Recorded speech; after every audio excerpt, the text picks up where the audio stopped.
And welcome again to Roll of 24 for the week of 18 May through 24 May 2026. And this week's Roll of 24 is again another eclectic mixture of pictures. We start off with the purposeful picture this week, which was trying to freeze water in motion. And now we're coming up to the end of spring for this week. As I noted, this is the week of 18 to 24 May, and few flowers are remaining, but there were a few. And this is one of the flowers that I captured on a walk just around my subdivision. Also, I was able to capture a small group of deer in a farm that's right across the street from the subdivision to which I live in, down here in Killeen, Texas. And then Charlie and I went out trying to figure out, we've been downtown Killeen a couple times. No clouds, too bright of sun. So we went out the other day where we had good cloud cover. And this picture right here is the old Santa Fe Railroad building that is now the currently Chamber of Commerce for the city of Killeen. And Charlie and I did a walk around the downtown city. After we finished that and some other stuff, we journeyed over to what's called Lions Park, and I captured a couple pictures. There were 3 different ice cream trucks. I captured 2 of them. The other one, kind of shady. And then as Charlie and I were getting ready to leave, I glanced over and saw this individual trying to get their child to get on the bike to go for a stroll. And that did not go very well. So beginning off in this first roll of 24, the first 4 images are purposeful pictures. Charlie and I went out at nighttime trying to capture some raindrops in a storm, and all we did was get wet, and then followed by 3 pictures of Charlie drinking out of the spigot in the backyard, where I was able to use a flash and capture the motion of water. So here in image 1, this is part of 4 images of my purposeful picture that I was trying to accomplish for this week in Roll of 24, which was to capture or freeze raindrops in motion. And so as you can see, the timestamp on here, Charlie and I went out. There was a storm coming up from the south, and so I positioned the car in another parking lot, and the rains eventually came down. We spent almost 3 hours out there waiting for the rain to come, and then once the rain did arrive, but it looks wet and soggy, but unfortunately none of these images were successful in capturing raindrops. So with the failure of the night before trying to capture or freeze raindrops in motion, I did a test. I set up a flash on a small stand, and I was using the ultra-wide R14 millimeter and set it up. Now, one of the problems with the flash is, for me, I only get 1/200, really not the best setting to freeze water in motion. But as you can see here in this and the next 2 images, it was pretty good in the end. And so I did use f2.8. The lens is a 1.4, but I wanted to get a little bit of his body in focus during these pictures. And so I just really liked how he had his eyes closed here. So with Charlie, he just amazes me on how fast his expressions change. These pictures are almost all back to back. I had the flash set at 1/32. 1/64 was too dark. And at 1/200, in order to freeze the motion of the water, this was the best I got. But this one I call the puppy dog eyes. The previous one, he had his eyes closed. So here he's looking at me and going like, okay, what are you doing, master? I'm just here trying to get a drink out of the spigot in the backyard. So I just loved his facial expression here on this one while he's slapping up the water with the tongue pretty much fully extended. So here in image 3, the other one was called 2A and 2B, is I think this one meets all my criteria that I was trying to capture. I've got his tongue fully extended. I did turn up the water a little bit higher here on this one. As you can see, the angle is better. But he's got his tongue fully extended. He's staring at the spigot with the water coming out. and the water flying over his water dish over on the left-hand side. So I thought, personally, for me, once again, these purposeful pictures are just to determine this is your challenge for the week. How well can you accomplish it? And what are your pluses and minuses? And I really liked how this one turned out. As I mentioned in the intro, we're now near the end of May, so almost all of our flowers are finished blooming and are starting to die and wilt on the vine. And we, the wife, I, and Charlie, or lovely bride, I and Charlie, went out on a walk the other evening and wasn't sure if I was going to capture anything. Not, I actually had the macro lens on here because I was really going to try and look for some bugs to try and work and refine my macro for bugs. No bugs, but we did capture some of these flowers. I'm not going to try and enunciate some of them or most of them because of the Latin names, but I did have that up on the screen for a second. And as I mentioned, the flowers are mostly gone, and those flowers that I do find out in the wild are almost all yellow. And once again, this is inside of our subdivision, and all these flowers come from these one individual's home where they have a variety of different flowers out there. And I'm not really going to try and say this name, Silva something or other. I just loved how the sun, because it was setting at that time of night, and how the new buds were coming in. And there was a little bit of wind, so I had it at 1/320, and so the camera automatically selected the ISO of 1000 to get it at 18% grayscale. I just loved how it turned out, though. And here is the last flower that I captured. Actually, I captured two other ones, but they didn't turn out very well. The sun had started going down, whatnot. But here the sun was lighting this up right on top. Very lovely flower, really waxy and everything else.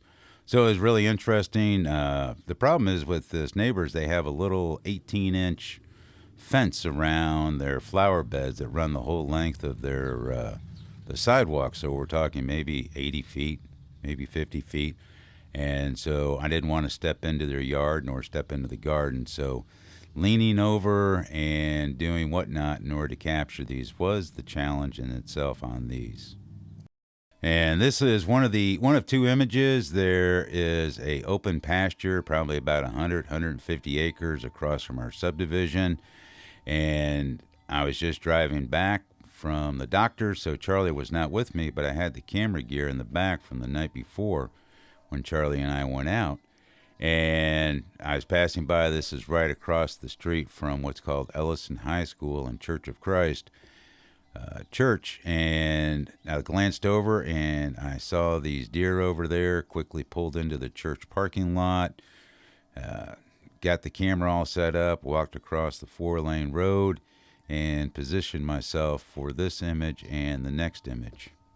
So as you can see, this is in the afternoon that I'm taking these images, and a lot of people probably that left splotch on the screen, that's actually a bird of some sort flying in. And the deer had been pretty patient. I was there probably about 15-20 minutes, probably took 100 frames. And then all of a sudden either they spotted me or whatnot, and they started heading off from right to left. And I just loved how this image, you got two staring at me, one moving away, and the bird flying. So I just thought that was really interesting in how this one turned out. And really nice color there with the sun coming down at that time of day. As I stated in the intro, the next several pictures are Charlie and I's downtown city walk of the city of Killeen, where we captured some murals and other objects that we thought were of interest. And this is an image of the Santa Fe Railroad Station that was actually a working railroad station the longest time, back in 1938 when now Fort Hood was called Camp Hood. This was a pretty vital thoroughfare coming in. This is probably all of 2 miles away from the east entrance to the fort, or the camp as it used to be. And so I thought this was a really unique, nice image, historical image. And it's currently used by the City of Killeen's Chamber of Commerce. And I think there's one or two other small things. It's not a whole lot of, probably less than 1,000 square feet inside, so it doesn't house much.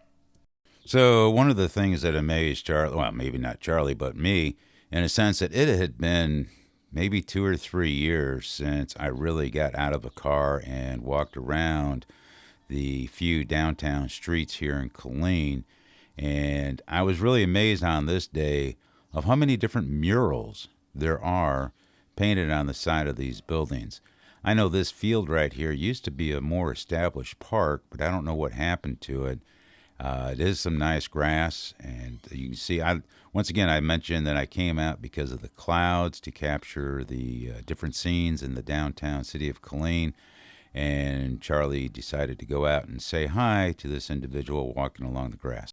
And after we left that mural and former park or grassy area, just walking down the streets, and I'm looking around, and I'm looking over on my right hand side, and this is an adult daycare facility. I know what those are. I'm not going to say them here, but Charlie was staring at his own reflection, and then all of a sudden this little dog shows up in the window, and the adult clients were, I guess today was Animal Day or something.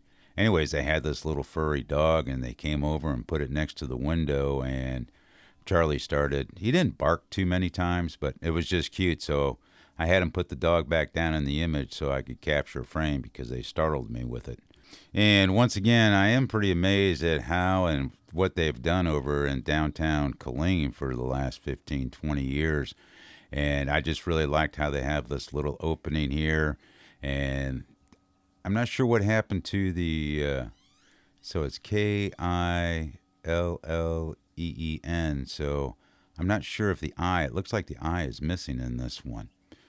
So I just saw this nice little opening in the plaza, and I was just really amazed. I read about it in the newspaper. Yes, I'm still one of those people who read a physical newspaper every day.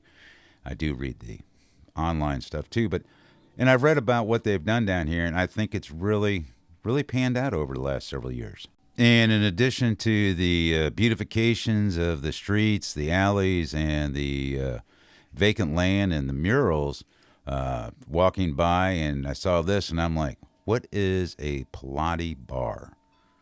And so captured this picture, had to pull Charlie back. He was in the image a couple times. So I got him cleared of the way and took this picture, and then slowly meandered on past the windows. And so it's a place that people can do Pilates, but they also have small tables like you'd find in other small cafes, and laptop set up, and I guess they sell beverages or something. I wasn't sure. I didn't go inside, but very unique business. And Charlie and I were still wandering around. Now we're more over on the east side of I think it was 3 streets and about 4 blocks each street. And we were over here on the east side, and I saw this, I think it's a restaurant. I didn't go inside of it. It says it's open. It's called Southern Roots. And I'm going to say that this is a building mural also, even though it's in the front of the building showing the business name. I just thought it was a very unique sign, and just curious to know what building or what used to be in this building all those years ago, maybe 30, 40, 50 years ago, as the city of Killeen was being built out, because it's a 2-story structure. And here is yet another building mural. This was a very unique one. It looks like it's a salute to service members.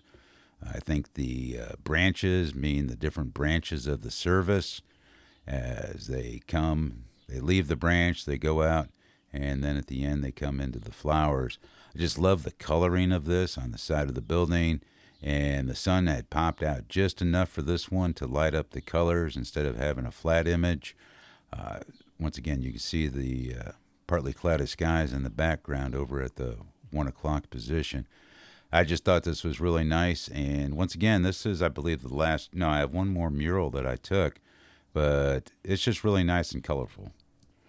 I'm not going to say there's anything really exciting about this intersection picture, except for the one thing that it is an intersection and it's part of the downtown area. And I just remember from 15, 20 years ago when I was a soldier over there at Fort Hood that this was an area that normally one would not want to venture down to. The curbs were cracked. It was like 3 steps up from the street. It was very difficult to get from the street level up to the sidewalk level. So I'm not sure what they've done over the last 5 years to raise the streets, lower the curbs, sidewalks. I'm not sure. But I just liked how clean and pristine this area was. And so, as you've already seen, the other murals in downtown Killeen, here was yet another one. Very vibrant underneath the partially cloudy skies. Very interesting. I'm not sure what that says at the top about Bunny Valley Vikings. Not really sure. Though I do like the streets. And you can see over on the left-hand side at the 9 o'clock position, at least they've tapered down the sidewalk here before, because even down here at the end, like 10, 15 years ago, you still had to take 2 steps up. So this was not a very ADA compliant city 10, 15 years ago. And they've done some remarkable renovations to make this more ADA compliant city. And so this part of the journey, we were getting ready to head back to the car. And right to the north or south of Charlie, 12 o'clock position, is a railroad crossing that I was getting ready to try and capture a picture because the lights were just starting to come on for a train. I did not capture the train, though. And Charlie found this nice little puddle of water. So it looks like the city of Killeen does need to do some drainage issues down here. It was nice, though, because Charlie was getting thirsty, and I did not bring a bottle of water with me. It was back over in the car. And so he was able to grab himself a drink before we continued our downtown walk of the city of Killeen and the railroad crossings. And this is the last image that I took of our downtown Killeen city walk. I'd seen these railroad crossings earlier when we'd gotten out of the car. This is right near that Santa Fe Railroad Station, Chamber of Commerce building. And here you can see the lights are turning red. The arm has not started to lower yet. And so somewhere, either left or right, I can't remember, the train was approaching. We get about 5 or 6 trains throughout the day. And in the previous video, I'd shown you a shallow depth of field of a train coming through near one of the city parks. And so I just really love this image right here. And over in the city of Killeen, we have a convention center, special events center, the rodeo grounds. But every Saturday, the parking lot in front of what's called Viva la Arts Theater is where this person has rented out this space, and they do motorcycle training. And they have a variety of small motorcycles. So if you don't have a motorcycle, they have motorcycles for you to borrow so that you can get your certification to get your motorcycle's license. And I myself, many years ago, about 15 years ago, I actually took this class twice. Once 25 years ago, and then I left my motorcycle thing lapse, and I had to retake the course. And in the prior image and in this image, I was practicing my panning techniques, which I'm still struggling at. This is at 1/30th of a second, and trying to stay focused on the rider and blur out the background some. I might have taken 75, 100 frames, and I might have got 4 or 5 that were where the motorcyclist was clear and sharp and the background was blurred. I tried different settings, and I settled on 1/30th. I was at F16. I wanted to make sure the whole motorcyclist was in focus. And, of course, you can see the blurry background. So I was somewhat successful this day. So, fortunately, Charlie was still exhausted from his walk we had taken earlier before we did the motorcycle riders. And after we finished there, I was like, you know what? What's going on over at a bigger park? We have several parks here in the city of Killeen. And this one is called Lions Park, which is on the south side of Killeen. And there were 3 ice cream trucks out there that day. And a small crowd, maybe about 60, 70 people over in the playground off to the left. And you don't see anybody. Nobody was walking over here. I waited for a few minutes to see if somebody would come so I can get a picture of them. They did not. So once again, there were 3 ice cream trucks. I captured 2 of them. So this is more of a human interest picture than anything else. I captured about 10, 15 frames, and the parent in this frame is trying to convince the young human to get on their trike to do some riding, and they were not having anything about that. The prior pictures were okay, but this one I just liked how the adult has the child's leg up in the air, trying to get it to swing over the seat so that they can continue their walk or moseying around the park. But the little boy just was not having any of that. So I just thought it was a pretty neat human interest, and trying to get it framed up with that pole in the middle took a few seconds of left and right movement. And here is the second of two images of ice cream trucks out here at Lions Park. And I'm not sure how profitable these ice cream food trucks are. I'm sure they're pretty profitable. I did not get close enough to see what the pricing is, but with the generator on top and you spending a whole day out there, the park opens at 6 a.m. and closes at 10. Not sure how late these trucks stay or how early they arrive, but I don't know. I've known a couple people in my life that run food trucks, and it seems like to me, I think I'll just do a W-2 9 to 5 job. But here they are, and I guess they're successful. And I hope you enjoyed this week's roll of 24, once again for the week of 18 May to 24 May 2026. If you enjoyed this episode, please consider subscribing and hit that like button. I'd really appreciate it. Thank you. See you all next Wednesday.